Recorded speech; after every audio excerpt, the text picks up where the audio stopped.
Virgin Most Powerful Radio, sharing the gospel with clarity and charity.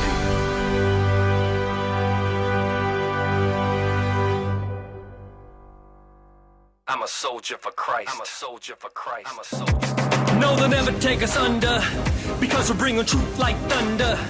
Raining on your speakers like a ton of bricks. Hold the cross high, cause we're Catholics. Fight the good fight with the truth. Stand tall with the truth. I'm a warrior for Christ. I'm in love with the truth. Love God, save souls, slay error. Go stronger. Go stronger.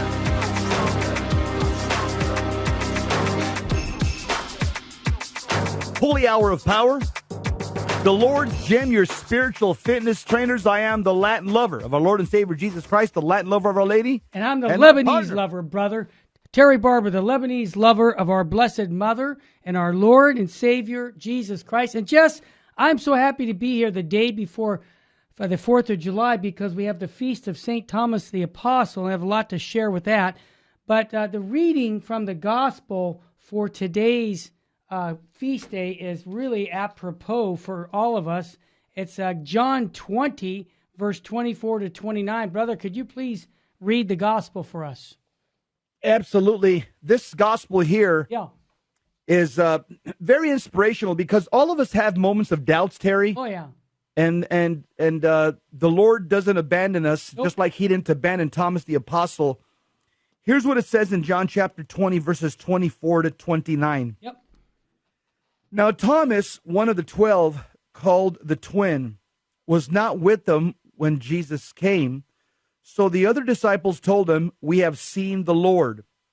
But he said to them, "Unless I see in his hands the print of the nails, and place my finger in the mark of the nails, and place my hand in his side, I will not believe." So Thomas here, he wanted empirical evidence. He had not seen the risen Lord. He didn't believe the testimony of his brother apostles. And he was questioning, because he saw what happened to Jesus just a few short days before. And he's saying, wait a minute, you're telling me that he's walking around now? I don't think so. I saw what the Romans and the Jewish Sanhedrin did to him. Goes on to say, 8 days later, his disciples were again in the house, and Thomas was with them. The doors were shut, but Jesus came and stood among them and said, "Peace be with you." We hear that at Holy Mass, "Peace be with you." The words of Christ, shalom, which is one of the most beautiful expressions that one Jew can give to another, shalom. It means the peace of God. That's what it means. It doesn't mean this, Terry. It doesn't mean what the liberals go, "Hey, buddy, hey." No, it doesn't mean the 1960s stuff with your two fingers. Yeah, really. Shalom means I wish that you have peace with God. Mm-hmm. That's what it means. It's far deeper than the hippie stuff in the 60s. It goes on to say, by the way, in verse 26, Jesus had a glorified body, so he walked through the wall or walked through the door. He walked through matter. It doesn't say that there, but we know that there because he already has his glorified body at this point. And one of the 4 characteristics of the glorified body is that you'll be able to penetrate matter. And it says, verse 27, then he said to Thomas, "Put your fingers here and see my sides, and put out your hand and place it in my side. Do not be faithless, but believing." Thomas answered him, "My Lord and my God." This is the climactic confession of St. Thomas's faith. And these words are so powerful that we've been saying these words at Holy Mass for centuries during the elevation of the Holy Eucharist. Yep. It is a tradition with a small t in the Catholic Church that Catholics say, "My Lord and my God." And I've actually heard that in the old rite, it's that you get a partial indulgence every time you say, "My Lord and my God." And I don't think it's been abolished in the new rite as well. And so these words here, I remember Dr. Scott Hahn, he says that it helps you if you're having these doubts about the real presence of Jesus. He says, when you say those words, that's an act of faith. And as you say those words over and over again from one Holy Mass to another during the elevation of the Holy Eucharist and the precious blood, what happens is you're helping yourself to increase your faith in the real presence. And it ends by saying, My Lord and my God, Jesus said to him, verse 29, you have believed because you have seen me. Blessed are those who have not seen and yet believe. Terry, actually, people right now in 2019, Jesus Christ says, we are more blessed than the 12 apostles in a sense, because they believed in Jesus post-resurrection because they saw the risen Christ. You and I believe in Jesus by faith and by the trustworthy testimony of reliable witnesses, both written and both in oral tradition. And so based on the words of Jesus, it's he marvels at us even more so because we believe without actually touching him physically like St. Thomas did. Well said. And Jesse, your point about when the elevation of the host goes up in the chalice and we say, my Lord and my God, I say one other thing that maybe it's a good action item for you, our listener, to add. My Lord and my God, give me stronger faith in you. That's what I add to that prayer every Mass I go to. Jess, blessed are those who have not seen and have believed. You know, what you just said, again, we weren't there 2,000 years ago, but we know that we have the Word of God, we have the eyewitnesses there, and I just want to reaffirm that because so many times people are poo-pooing the Bible as some kind of thing. Well, we don't really know what Jesus said. They bring about doubt. And, you know, this approach has just devastated people's faith in God. And I would just say stay away from what I call modernist. And you know what modernism is? Go on our website, read the document of 1907 on modernism. And I'll just be honest with you. I can't say names, but I will say this. One of my friends who teaches at Catholic schools in the largest diocese in the world, or in the United States, L.A., he tells me, he says, what we're teaching in the Catholic schools is basically modernism. Everything on modernism that the Holy Father talked about in 1907, that's now the policy in Catholic schools. Now, I cannot say that anywhere else. Why am I saying that? Because I want to warn you, Jess. I want to warn our listeners that modernism is alive and well. Hey, before I go to Bishop Sheen, I want to give a good news story. Jesse, you've been a policeman over 20 years. Here's a good story about the New York Police Department. Officers served as pallbearers for a funeral of a premature baby found on the side of the road. So what did they do? They decided to put their pennies together and became dollars, and they paid for a funeral in New York for that 20-week-old baby. Here's my point, Jess. Those officers know the value of life because they see life and death on a regular basis. But Jess, is it true that these kind of things cops are doing like this, many times nobody even knows about? Is that a fair statement? This happens all the time, and there's no cameras around, and there's no fanfare, and there's nobody that's, you know, putting these stories on the LA Times or New York Times front page. Cops are people. The vast majority of them, they're very decent people that took on that profession as a first responder out of love for humanity, and they go and do all kinds of altruistic things, without fanfare, without trying to get accolades. They just know it's the right thing to do, and they are pro-life. That's why they're out there, being the vanguards of society, because they fundamentally believe in the sanctity and dignity of every human person. Awesome. Jesse, before we bring Bishop Sheen in, I want to on a really fast train. You know those bullet trains, Mr. Engineer? Can you? Hey! Full Sheen ahead. This fits right into John 20, the gospel of today for Thomas. And Jess, you can give a little story on Thomas. But I want to tell you what Bishop Sheen said for today. He says, it's easy to find truth. It's harder to face it, and even harder to still follow it.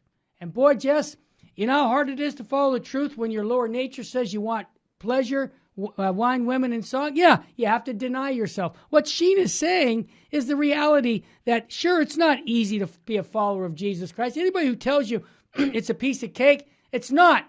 It means sacrifice, but sacrifice is the language of love. That's right. You know, and going back to St. Thomas the Apostle today, his feast day, though he may have had a moment of doubt, let me tell you, when he saw Jesus Christ, he fell on his knees and he said, my Lord and my God. Amen. And where did that come from? Remember, at the time of the apostles, the emperors, the Roman emperors demanded what's called emperor worship. The emperors saw themselves as demigods. And one of the things that the citizens in the Roman Empire had to do when you saw the emperor, you had to fall on your knees and call, Augustus Caesar and all his successors. You had to call them my Lord and my God. They would say in Latin or in Greek, they say my Kaiser or my Soter, my Lord and my God. So when Thomas the Apostle looks at Jesus and says, my Lord and my God, what he's actually doing here is he's taking the words, because again, the Roman emperors, they saw themselves as gods walking upon the earth. And Thomas the Apostle, he's basically saying, you know what? I don't worship any Caesar. I don't worship any emperor. The only one that's Lord and God is Jesus Christ. And also, this is something that segues with the words of St. Peter. St. Peter says that there's no name under heaven by which men must be saved. That's the name of Jesus. Thomas the Apostle is just affirming what St. Peter says, that the name that saves is Jesus. Why? Because Jesus is not an emperor. He's not a Caesar. He is Lord and he is God. He's not some false God walking upon the earth like the Caesars were. Hey, Jesse, just a quick note. Thomas went to India, the state of Kerala. He's buried there in the southern part of India, and many Catholics that live in India are in the southern part of India. Hey, he was martyred there. He was killed. He was That's attacked right. by a mob for He was. preaching the gospel. That's right. And they killed him with a spear during one of his missionary trips. God bless him. Yeah. And we know where he's at now. Amen. Called Martyr St. for Thomas faith. the Apostle. You pray for us. Hey, when we come back, why are Catholics leaving the faith? This brave priest reveals the dangerous culprit. You know what? I love this priest. His name is Father Bill Peckman. And, man, he speaks the truth with charity and clarity. And that's why we're putting him on Virgin Most Powerful Radio. You're listening to the Terry and Jesse Show. You won't want to miss this next segment or the others, because we're going to be talking about why so many people are leaving and how to bring them back. You're listening again to the Terry and Jesse Show. We'll be back in a moment.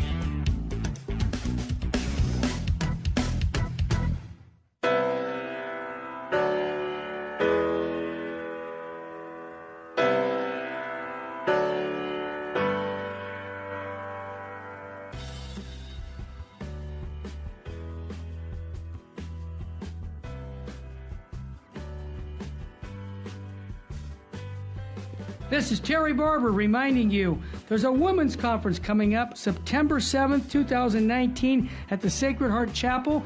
Mary Danielle Barber will be speaking along with Barbara Nicolosi. They're going to be talking about true femininity. Be who you are.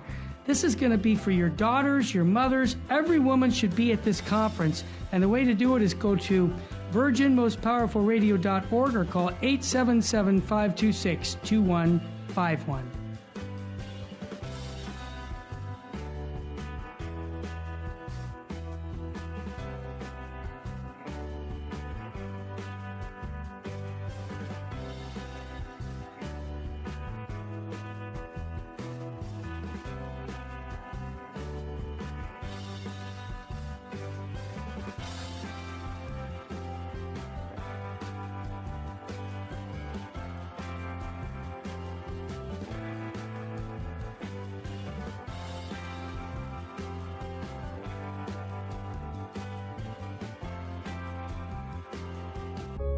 Hebrews 11:3 says, "By faith we come to understand."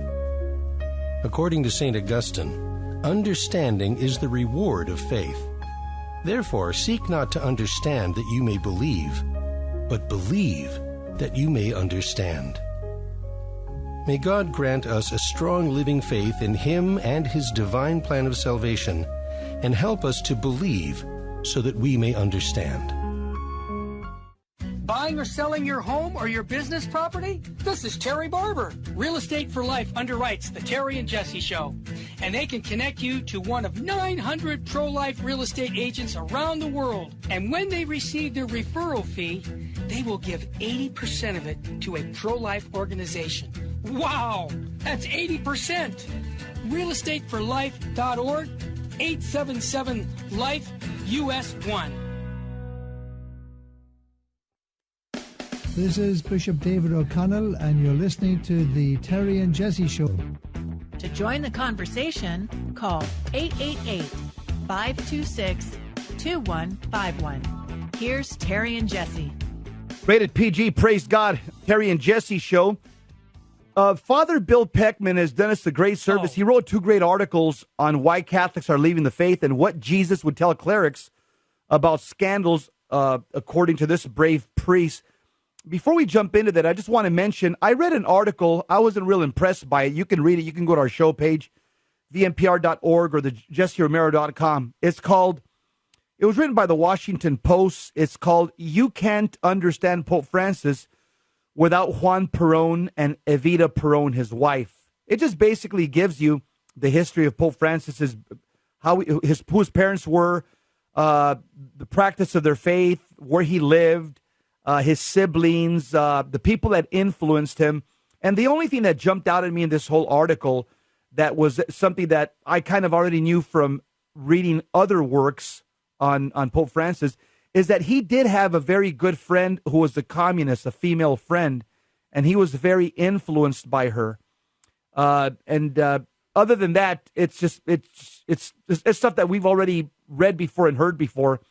But this woman that really influenced him, she was her name was Esther Balestrina. She was a Paraguayan feminist and a communist militant. And the article says, other articles have said this as well, that she became like a mentor to the young Francis, and they maintained friendship for many years to follow. Other than that, there's not much to the article. Terry, we'll move on with Father Bill Beckman now. Jesse, this is Father Bill Beckman. Has been a priest for 22 years, and I love what he said because it made sense. And I wish that the bishops of our country would take him as a consultant, because his first point, he said, the first culprit is that we forgot the transcendent. And before he talks about the transcendent, Jess, how many times have we said the vertical aspect of our faith we've forgotten? We've only been the horizontal, and it's the cross. And so without the vertical aspect, the supernatural, nothing's done. He says, first, we tame God. We made him into our own image. You're kidding me? Yes. Ask yourself right now. We turned him into a kindly, ineffectual therapist, those whose chief job is to enable our every behavior and pat us on the back for rebelling against him. Yes, I've seen that happen. Exactly what he's saying. He says, with such a tame God, there's no need to focus on him. God, right? The concept of personal sin went away. And this is what Bishop Sheen said, and became social sin, our societal sin. With this moved confession, went to the wayside and was replaced with a morphed view of social justice. Whatever happened to sin? Jesse, he's spot on. What are your thoughts on that? Yeah, a transcendent, it means otherworldly. It means beyond our ordinary human limits. Supernatural. Yeah. That's what he means, supernatural, that we've lost our sense of the supernatural after the Second Vatican Council. I'll just be honest with you. That's where you can start tracking it. That's when we started bringing in all kinds of pop music from David Haas and Bob Hurd and a lot of these guys who are now very pro-homosexual that have taken over most of the liturgical music in the church. And we've also seen more of an aspect of the communal aspect of the sacred liturgy versus the sacrificial aspect. All these things were done. They were done, in my opinion, by design to try to make the Mass and the faith more horizontal and less vertical. And Father keeps saying that over and over again in his article. Again, we have tamed God. He says, we tamed the devil and the demonic. Well said. And he says, they became fodder for occult parlor games like the Ouija board, slasher films, and as the poster boy for secular humanism. When we tamed him, speaking about the devil, there was no need to be any more afraid of him than we were of carnival rides. And he says, taming God and taming the devil has led us, speaking us as Catholics, led us to largely dismiss them. Along with God and the devil went their corresponding course, the Blessed Mother, the saints, the rosary. The rest of the devotional life was dropped, as was any sense of the demonic and sacramentals used to fight them, and spiritual warfare was dismissed and replaced with just be nice. Oh, my. So Father's saying, and let's track this. Modernists, what they did is by trying to take our religion to make it horizontal, and they've done a good job in many quarters, by making it more horizontal than vertical, like it was for centuries and centuries. It was a vertical religion. You know, it was the transcendent, the supernatural. We've tamed God. And now as a result of that, now what do we have amongst Catholics? Atheism.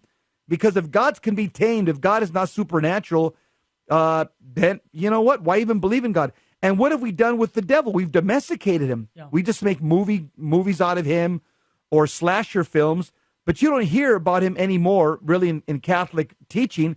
But thanks be to God, you can't call VMP part of the problem. We got a spiritual warfare conference every year, and we get criticized for it. They're saying, you know, some people say, you guys shouldn't use that name, spiritual warfare. That's not nice. I say, you know what? St. Paul talks about it in Ephesians chapter 6. We're just following the Bible. And thanks be to God of people like Father Gabriel Amorth, who's brought back these schools of exorcism as a result of the fact that he kept pushing the Vatican in the right direction.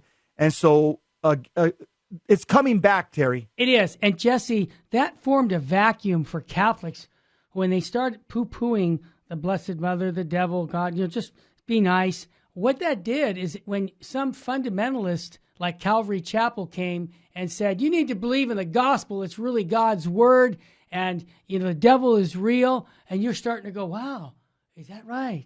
Oh, well, you know, you see, it's attracting. I'll tell you why it's attracting, because everything they just said is true. Catholic. Yes, it's Catholic teaching. But when we dropped not being taught. Exactly. So that's the vacuum I'm talking about. Go ahead, Jeff. Father talks about the two ways that the transcendent has been dismissed. He says is in liturgy and in Catholic education. Well, he says it. Yeah. He says in liturgy, the focus of Mass went from God to humanity, and you can tell that just by some of the hymns. Just listen to some of the hymns; they're horizontal. Father says we came to affirm ourselves and not worship God. We went for what was comfortable and unchallenging. In fact, things were so unchallenging that Mass itself became a dreary exercise in self-affirmation. If you want to lose people, especially men, then this is the correct route to take them. What is he talking about? Take them to a modernist feel-good Mass. That's what he's talking about. If you want to get guys to leave the church, take them to a modernist feel-good Mass. Trust me, they won't come back. Father says, the more we experimented with the Mass, changed the Mass, gutted the challenge from preaching into therapeutic moralism, filled it with songs about us, that's horizontal, the more and more people wandered out of the Catholic Church. Father, you're spot on. And Father, I'm going to add one more thought that's huge. At the Second Vatican Council at the Mass, when they reformed the Mass, it said that the priest turns around and says, the Lord be with you. And that indicates the priest wasn't facing you. I think one of the big things that, and I'm just going to say it because I'm not in management, I'm in sales. I would love to see the priest facing the altar and not the people. And I'll tell you why, Jesse. He's a distraction for me and for others when it comes to worshiping God. Because you know what it can turn into? Worshiping man. So I would just suggest what Cardinal Sarah wanted to do 2 years ago.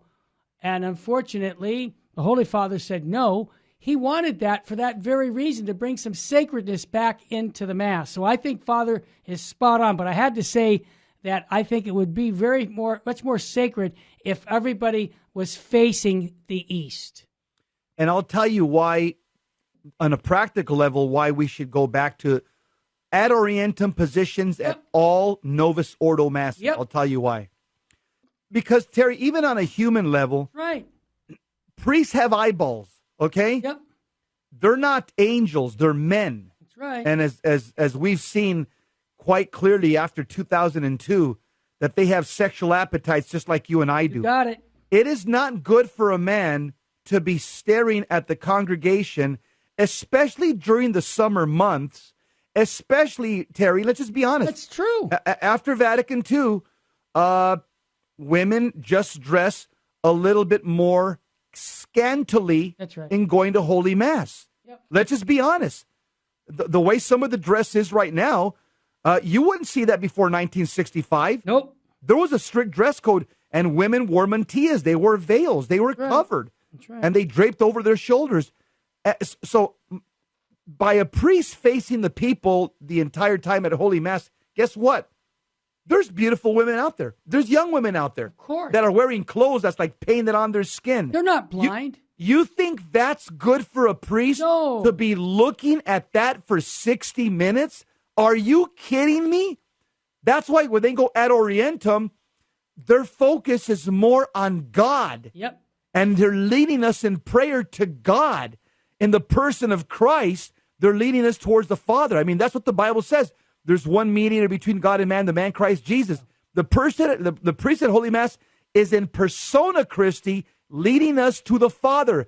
Can you imagine Moses when he was leading the Israelites to the promised land? Was Moses walking backwards facing the people? No. Moses was the point man, like a marathon runner. Yep. He was leading the people facing the same direction, facing east. Jesse, this priest, Father Bill Beckman, is nailing it. And I just want to say that when we come back from the break, we're going to give you more reasons what Father has to say on why people are leaving. And also, how can we bring them back? I just really am convinced that the Vatican II Council says the Eucharist is the source and summit of the Christian life. Well, the very fact that what you just said about the priest not facing the people, he's no longer an issue of a distraction. What are we worshiping? See, a tin god? You know who said that? That's Bishop Sheen at the Eucharistic Congress in 1976. He said it back in 76. Turn us around. We're a distraction to the people, Jesse. You just said we're a distraction to the priest. It's both ways, brother. Terry, well, look at how bad it's gotten. In many places, the tabernacle... No, I get it in cathedrals. That's different because... there's tourists going in and Asian tourists that are gawking with their cameras and they're being irreverent because they don't know about the real presence. Right. I get that in cathedrals. Mm-hmm. But in many parishes or, in a basilica where you have the tabernacle is in some side altar, some side chapel somewhere, and you have the priest's chair right in the middle of the sanctuary, and elevated. Like a tin god. Are you kidding me? It's ridiculous. That's what we've replaced the real presence with, a man? Nope. That's what Fulton Sheen was talking about. He did. Hey, when we come back, Jess, I want to continue with Father Bill's comments on bringing how to help, not just why people are leaving, but how to bring people back. But I did want to make one good news story or two. I just want to tell you that there's 3 Irish newspapers apologized for false reports about seminarians accused of sexual problems, and those men now are vindicated. I have to say, not every accusation is real, and it's nice to see that they apologized when they found out that it was bogus, it was false. And, I can appreciate that. Hey, when we come back, we're going to listen to Terry and Jesse talking about why are Catholics leaving the faith. A brave priest reveals it.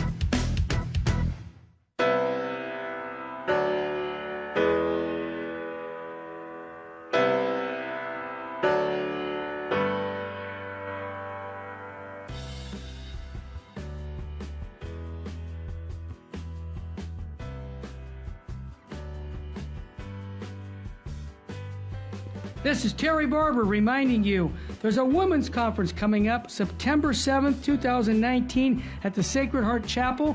Mary Danielle Barber will be speaking along with Barbara Nicolosi. They're going to be talking about true femininity, be who you are. This is going to be for your daughters, your mothers. Every woman should be at this conference. And the way to do it is go to virginmostpowerfulradio.org or call 877-526-2151.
Buying or selling your home or your business property? This is Terry Barber. Real Estate for Life underwrites the Terry and Jesse Show.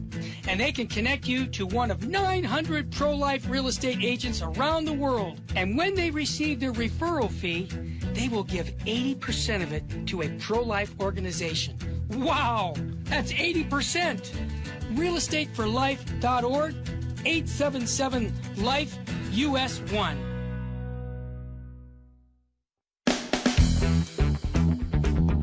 Welcome back to the Terry and Jesse Show. To join the conversation, call 888-526-2151. Now, here's Terry and Jesse. The truth shall set you free. Amen. We have a Catholic priest, Father Bill Peckman, who's written some great articles, and he's telling us about the problems that we've experienced in the Catholic Church in the last couple of decades. But we're giving you the solutions as we lay out the problems. We are also giving you the solutions. He says here, another part of the problem is that he says Catholic education. He says the Catholic identity was not only seen as old-fashioned, but detrimental to education. The Land O'Lakes Conference and Declaration shoot away Catholic identity as if it were a pesky fly. And this seeped into the catechetical materials used on ages of children. We shifted away from a transcendent God who has expectations of us as his people to a doddering old fool of a God who enabled our whims because he had no real preference to morality. And morality became subjective, especially in higher education, because of the Land O'Lakes Declaration. For example, how subjective is it? Yep. Father writes, want to use birth control? Cool. Want to cohabitate? No problem. Want to reduce your body to carnal playground to be used as a toy? Sure. The list goes on and on. Without the transcendent, the Catholic religion is reduced to feeling good. And sure enough, Catholic priests and nuns, they also started dabbling in Eastern religions and Eastern mysticism. And they encourage others to do the same. Why? Because the human heart needs a sense of transcendence, the supernatural. And if we take it from God, we'll have to appropriate it for ourselves. We've made God irrelevant in that pursuit, and this was the seedbed from which the popular spiritual but not religious mantra is used today by the nuns all over the country. And for 3 generations, we've made God irrelevant. This has come into our homes. This is where things became fatal. The first generation raised on this watered-down nonsense became parents who learned well the lessons taught. And if happiness was already guaranteed from God without our effort, then we could focus on happiness in the world. And after a few generations, the eternal happiness was overwhelmed by the temporal happiness. Terry? I want to back up to the Land O'Lakes Declaration. If you've never heard that or you're not familiar with it, this took place in the late 60s. Have you ever heard of Notre Dame? Yeah, the school. Father Hesburgh, the president, he was one of those priests that were there. All the liberals came and said, you know what? We're going to stand up and tell the Holy See to go pound sand when it comes to birth control or any of these other issues. And as a matter of fact, we're going to start putting things in our Catholic schools that aren't Catholic, whether they like it or not. And here's what's happened. That was the key catalyst that just destroyed Catholic education because it got like a wildfire, every Catholic institution. It got so bad, Jesse, I'm going to say it right now, the Catholic Jesuit schools, back, you remember 20 years ago when they were showing pornography at the Catholic educations, and I caught them on that, and I called them on it.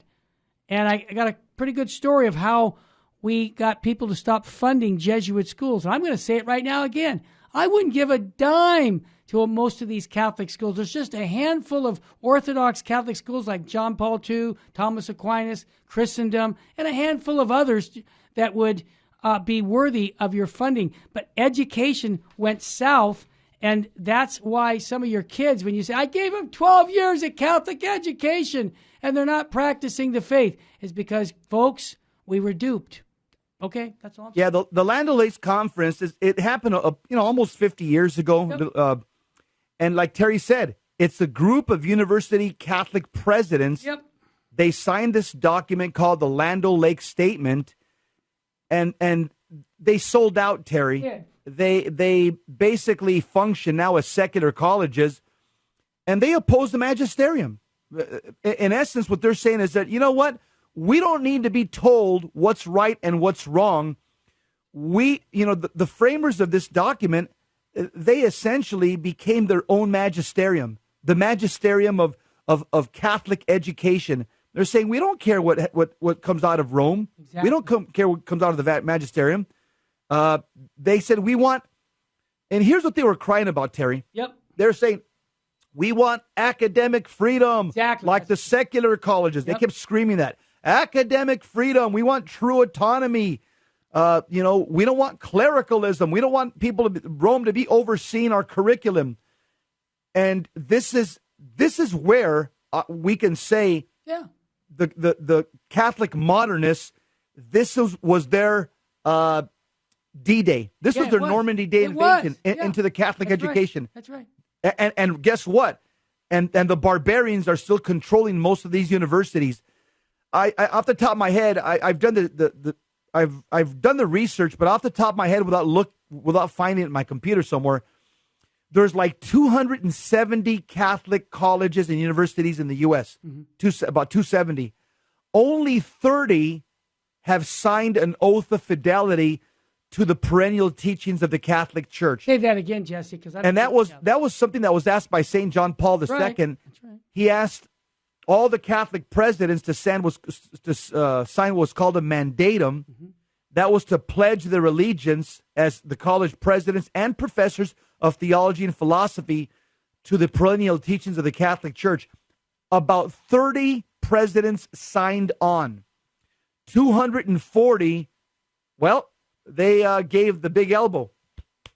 That's it, basically, what happened. They gave the big elbow to Rome and says, you don't tell us what to do. We've got religious liberty and academic freedom. Jesse, that's the situation we're in, and that's why here at Virgin Most Powerful, we want to proclaim the truth with clarity and charity, but we have to tell you the truth. You see, if we didn't tell you this, and you send your kids into school, and you're thinking, they're going to get a Catholic education, you need to ask questions about what they're teaching. You need to look at their textbooks. You need to do your due diligence, and that's what I would recommend. And this article will be linked on virginmostpowerfulradio.org. Jesse, continue on what Father has let's to continue. As a result of this, Father says, mass prayer, religious formation became theological roadkill on the highway to hell. Yep. However, as I said before, the heart needed the transcendent. So what happens? The temporal starts to take on a transcendent quality. The pursuit of wealth and pleasure and power, honor, became the focus of most Catholic Americans. The temporal got treated with the devotion once given to the transcendent. And the transcendent got treated with that, that laissez-faire attitude of the temporal.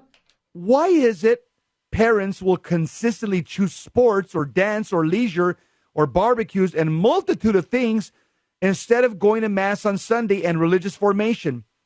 Why?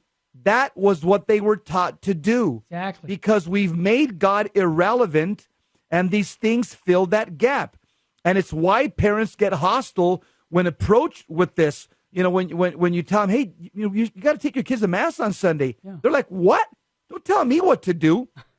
Catholic schools, Father says, then became reduced to private schools with statues. That's it. You go to the average Catholic school, Terry, it's a public school with statues. The difference. Yeah. Father just said it. Yep. It's a public school with statues. He says, we became comfortable with that.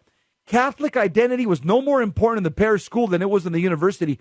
Terry, you can see that because one of the things that the Land O'Lakes Conference brought into the church is, hey, you got to hire non-Catholic teachers. Exactly. You go to the average Catholic school, 50% of the staff, I've been told, at the average Catholic school are non-Catholic teachers. Is this microphone on? Yep, it is. Jesse, it's amazing. Hey, John in Kentucky's calling in. John, welcome to the Terry and Jesse Show. You want to join in on this conversation? What's on your mind, brother? Okay, well, I want to get catechized on something. I agree with everything you guys say. I've lived through all of this, so I know I bet what you're saying is true. we talk about Vatican II, and I'm it's been hijacked. It was hijacked by modernists and so on. Yep.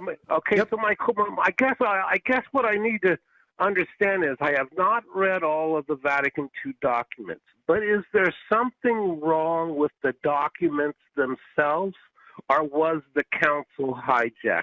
That's a great question. Okay. We'll give you an answer. I would say I'm going to agree with you, John. Without a doubt, the council was hijacked because there was modernists in the council. Okay, that's a fact.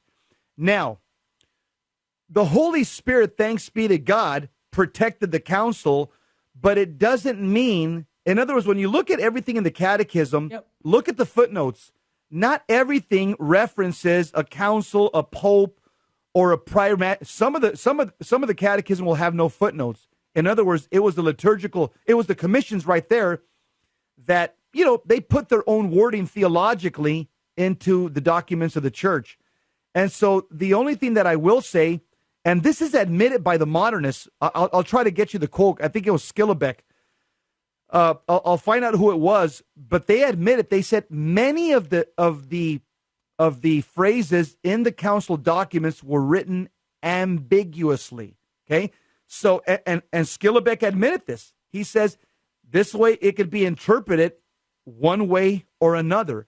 So, yeah, it's a perfect counsel given to us by God, the Holy Spirit. Was there bad people there? Absolutely. Did some of the people write in ambiguous language? Without a doubt. Yeah, and John, I'll just add in on that. Always read the footnotes. I put Vatican II documents on cassette tape back in the 1980s because I said, nobody's reading this. They're all saying, well, the spirit of Vatican II says this. And I'm going, what? That's not what it said. So I would just read all the complete documents, and it won't take you that long. But remember, interpreting Vatican II with a hermeneutic of continuity, that means you do the hard work of looking up the footnotes, and if something's ambiguous, you interpret it in the light of the continuity of the faith. Benedict XVI explained that, and I wrote it down. And that would be my answer to you, John. Thanks for your call, brother. Yep. Thank you. Thank you, brother. Yep. And that's the war that we have in the church right now. Yep. People that are Orthodox, such as myself and Terry, when you read something from the Catechism or Vatican II, we're going to say, okay, well, what has the church always taught about this? Well, this is how you would interpret that. Okay? Yep. A modernist will say, just like many of them said, Rosic and many others, this is a new teaching. It's a novel teaching. Tell them to go pound we're sand. Right now. Yep. That's what I tell them. When they try and tell me something's changed the apostolic teachings, I'm going with what Christ taught. We'll be back with more on the Terry and Jesse Show.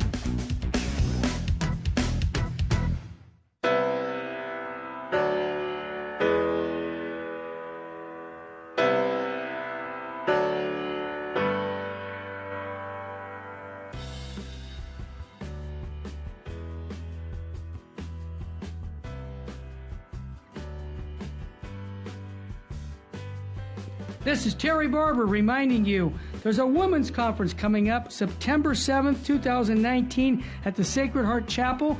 Mary Danielle Barber will be speaking along with Barbara Nicolosi. They're going to be talking about true femininity. Be who you are. This is going to be for your daughters, your mothers. Every woman should be at this conference. And the way to do it is go to virginmostpowerfulradio.org or call 877-526-2151.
Buying or selling your home or your business property? This is Terry Barber. Real Estate for Life underwrites the Terry and Jesse Show.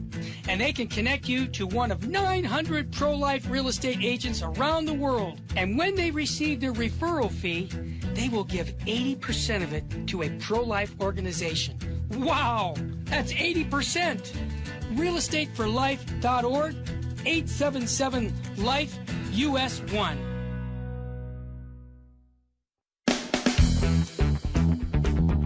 Welcome back to the Terry and Jesse Show. To join the conversation, call 888-526-2151. Now, here's Terry and Jesse. Great article, Father Bill Peckman, Why Are Catholics Leaving the Faith? This is one brave priest, and he reveals the culprits.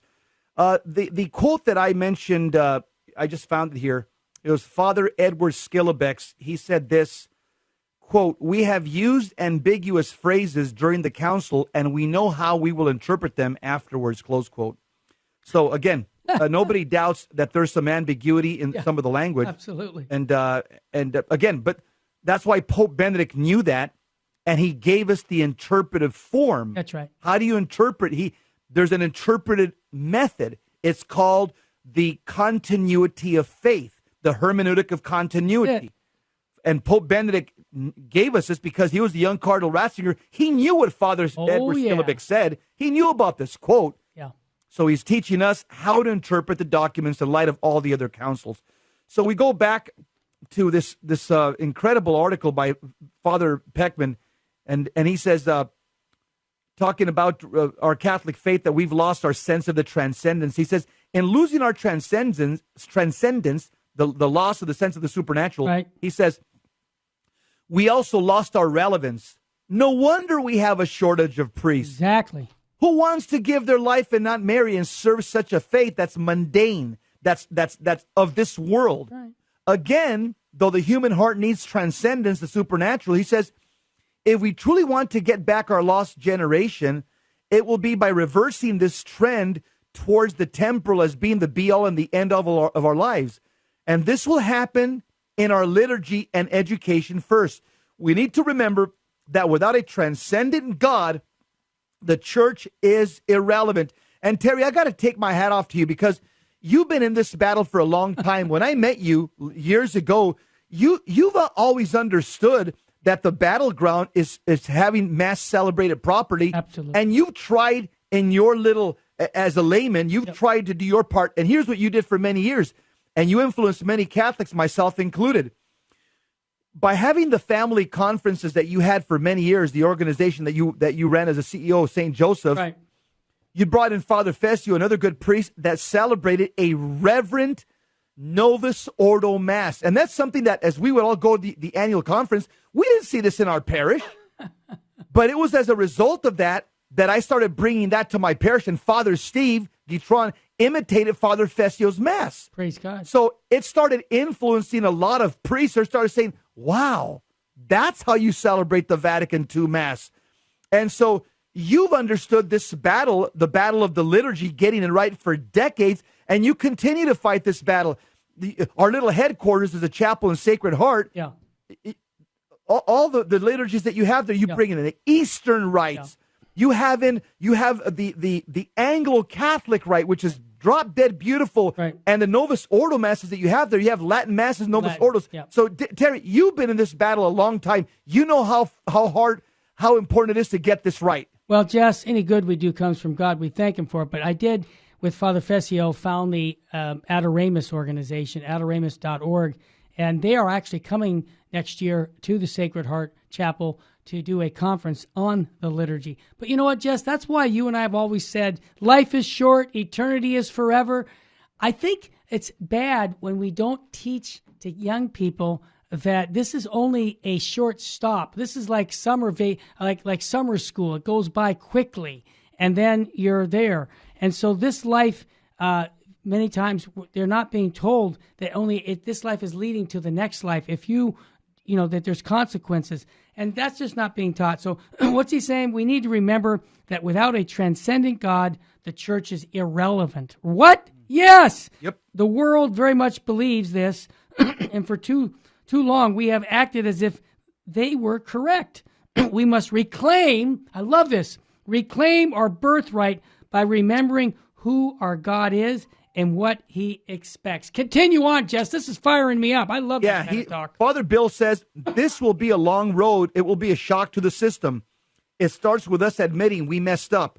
We have to own our mistakes. And I would say, Terry, that also has to do with the cardinals and bishops. They have to own up to their mistakes. It's true. Not only the lay people. No, we all do. We have to do an appropriate mea culpa and reverse course. We must understand that in trying to tame God and the devil, we left ourselves open for ruin. Yep.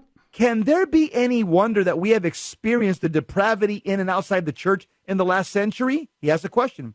The sexual scandals are a symptom of the disease, but not the disease itself. Well, we repeat that one more time because that's sexual profound. Scandals are a symptom of the disease, but not the disease itself. Exactly. What's the disease? Modernism. Exactly. He writes, sexual scandals can only grow in swampish landscape of a loss of transcendence. In other words, every time you hear Father saying loss of transcendence, he's actually saying modernism. Yes. Because the definition of modernism is everything has a natural earthly explanation. There is no supernatural explanation. Everything has a rational, natural explanation. That's modernism, and that's what Father's talking about every time he uses the word that we've lost our sense of the transcendence. And Jesse, he asked the question, how can you molest children and seminarians and then cover it up and still believe in a transcendent God? I say they can't. You see, Jesse, they lost their faith. And when they lost their faith, guess what replaced it? Carnal desires, and they had nothing to hold back. And that's what we have today. He said, to drain this swamp takes more than protocols to deal with where the swamp water is. You have to see where the water is coming from and stem the source. What a great advice to our bishops, Jess. Keep going, Jesse. He says our masses, families, parishes, and schools must truly reflect reality. You got it. There most definitely is a transcendent God. He does have expectations of us. While he does indeed love us uniquely, we too must love him as well.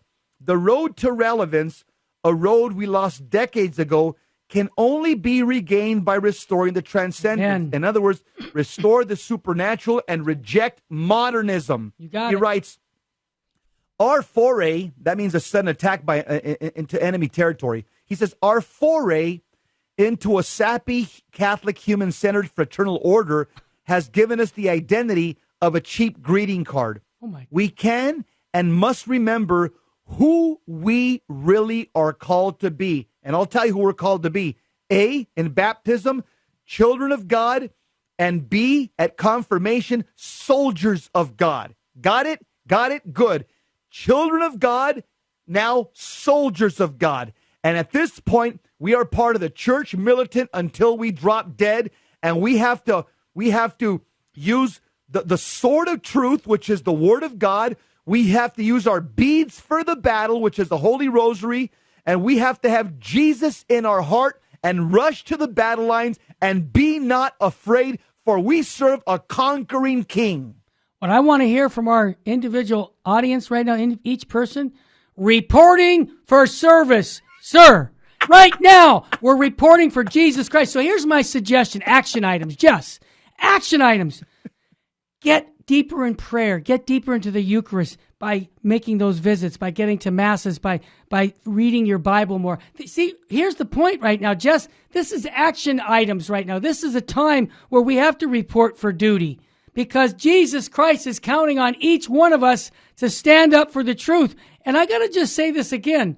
When we are silent, that's when evil abounds. So even inside our church, with respect to our clergy, respect them, but call them to fidelity to what Christ taught. So if you hear something that's crazy that's going on, respectfully say, Father, how does that stand up to what the Catechism of the Catholic Church teaches? I don't get what you're saying, because I got to go with what the perennial teachings are. So what are we going to do, Jesse? Yes, we've got a battle on our hands, and every single day, before you even make the sign of the cross, say this. Are you ready? Reporting for service, sir. All right, Jess, it's all yours. And Father says, what would Jesus tell clerics about the scandals? That's our second. Yeah. Father says, there are times when I think about Jesus looking down on us clerics and saying, I told you to go baptize the nations. Yep. I told you to teach all I taught. This is great. I told you to do this in memory of me. I told you to love one another as I love you. I told you to forgive sins in my name. I told you to be a light in the darkness. I warned you about becoming worldly. I warned you about the steep price for giving scandal. I warned you about being ambitious. I warned you about focusing on externals while hiding filth. I warned you that the world would not like you. I warned you because the people in your pews are my flock and not yours. I gave you a responsibility to care for them, to watch over them, to shepherd them. You were supposed to find the lost, not create them. You were supposed to point them to me, not you. You were supposed to make disciples for me, not you. I gave you an endless supply of grace to do so. I gave you my flesh and blood.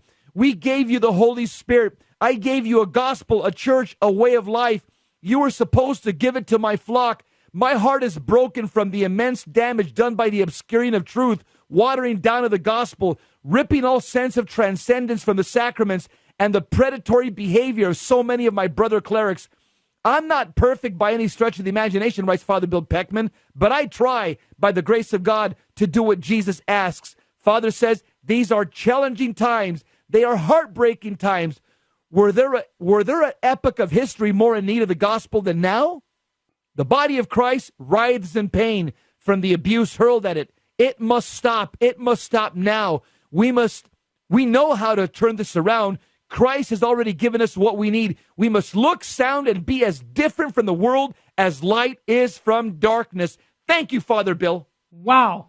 You're not kidding. Thank you. And I want to thank you, our listeners, supporting Virgin Most Powerful, because those are our marching orders too, to proclaim Jesus Christ in season and out of season with charity and clarity. And I just want to thank all those monthly donors who have been supporting us, because we couldn't do this without you. We're on, the radio, we're on YouTube, we're on Facebook, but we couldn't do that without you supporting the Terry and Jesse Show and all of the shows at Virgin Most Powerful. If you're not a monthly donor, please consider seriously of joining us. You can call me, 661-972-7872. I'd love to talk to you. Become a monthly donor. Lots of benefits. Jesse, thank you. Tomorrow is the 4th of July, and then Friday you're off, and we're going to have Steve Ray as a guest on the Terry and Jesse Show.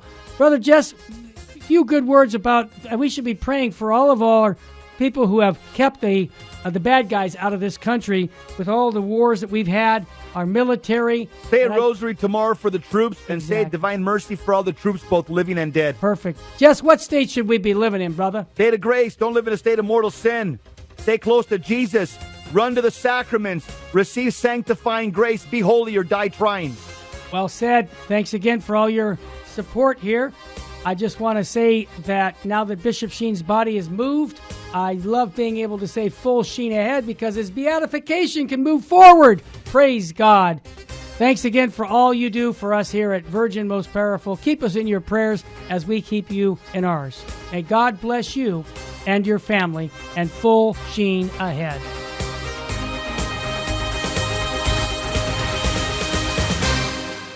Saint Faustina's Prayer for Priests. O my Jesus, I beg thee on behalf of the whole Church, grant it love and the light of thy Spirit, and give power to the words of priests, so that hardened hearts might be brought to repentance and return to thee, O Lord. Lord, give us holy priests. Thou thyself maintain them in holiness. O divine and great High Priest, may the power of thy mercy accompany them everywhere, and protect them from the devil's traps and snares, which are continually being set for the souls of priests. May the power of thy mercy, O Lord, shatter and bring to naught all that might tarnish the sanctity of priests. For thou canst do all things. Amen. Virgin most powerful, pray for us.